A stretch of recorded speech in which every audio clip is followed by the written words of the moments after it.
Hello and welcome to the key point video for tutorial 5 of the W200 course. What we looked at during the tutorial, first of all, I stressed the importance of the following areas. So do make sure that you are completely happy that you've fully covered and fully understand the issues.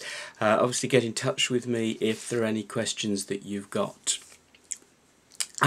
First of all, the institutions themselves, make sure you know how they're made up and what they do, particularly within the legislative process.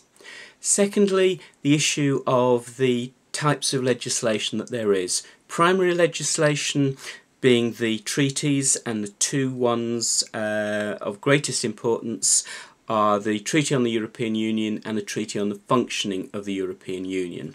It's that Treaty on the Functioning of the European Union which is the most important, and most of the references that you will have about the institutions, about free movement of goods and the other substantive law relate to that treaty. But they also give the authority for the institutions to create secondary legislation, regulations, directives, decisions. There are also recommendations and opinions, but they're not law in a sense that we would understand.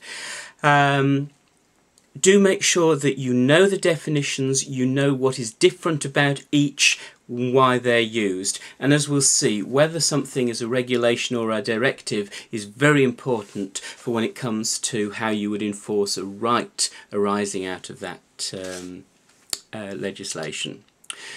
We looked at court actions, and I stressed the importance of Article 258, which is the enforcement procedure that the Commission can bring against a member state, and Article 259, which comes into play should the Commission fail to take action. But most importantly, make sure that you have read around the reference procedure, sometimes called the preliminary rulings procedure, in Article 267. I stressed again the central importance of direct effect, indirect effect and state liability. Remember that all rights arising, in order to have direct effect, must be clear, precise and unconditional, irrespective of whether regulations, treaty articles or directives, but directives require that the date of implementation has passed and that the body is an emanation of the state. So make sure that you are solid in your understanding of the Foster and British Gas case. We moved on to look at the single market, and we looked at the history of the development of the integration within Europe. And we noted that the Single European Act is really a relaunch of the common market, because member states had come up with lots of innovative ways of putting up barriers, which takes us on to that first substantive area, the free movement of goods.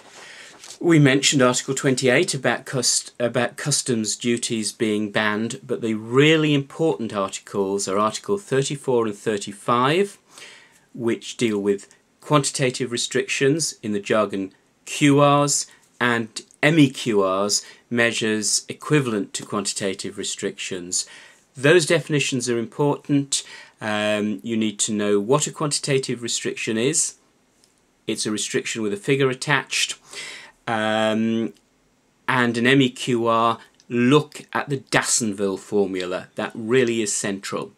If it's an MEQR, then it can be saved only if there's a derogation, if it's distinctly applicable. If it's indistinctly applicable, then Cassis de Dijon comes into play.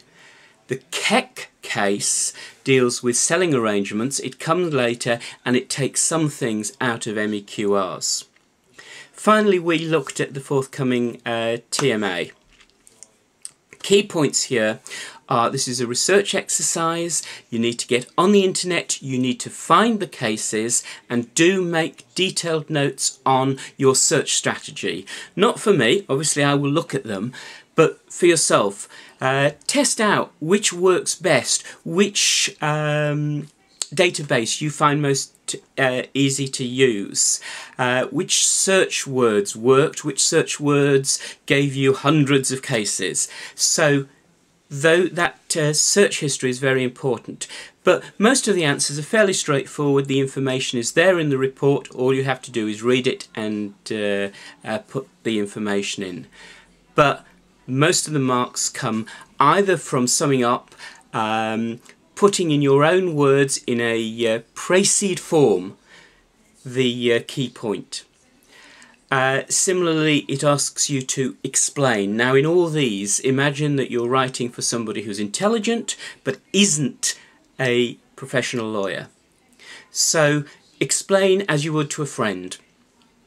So that's what I'm looking for from this TMA. Should be straightforward. Don't give me extra words when unnecessary. As I say, for most of those questions, it's actually straightforward. The answer you can just take from the report. But put the emphasis on explaining and dealing with the arguments. Thank you.